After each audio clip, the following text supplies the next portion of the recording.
The developing story, a shakeup at the highest levels of the U.S. military.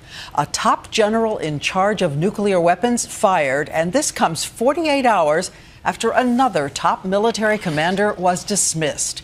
ABC's chief global affairs correspondent Martha Raddatz has been talking to her sources all day, has the very latest on what's happening right now. Martha. Diane, these officers have some of the highest security clearances you can get and have been in charge of the nation's most sensitive nuclear arsenals. A stunning chain of events. Today, Michael Carey, the two-star general responsible for the nation's 3 intercontinental ballistic missile wings, fired from his command. The reason? Personal misbehavior on a military business trip.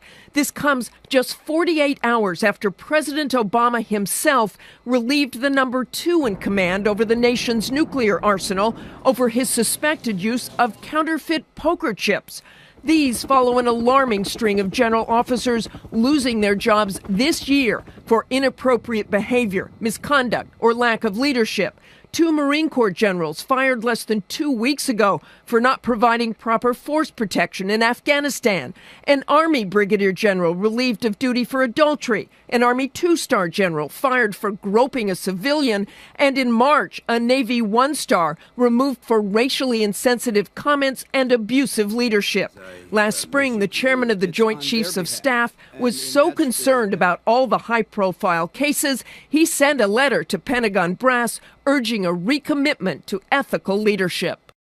The Navy has been the most aggressive in taking its officers to task. At least 16 commanders have been fired this year. The bad news is how much this is happening, Diane.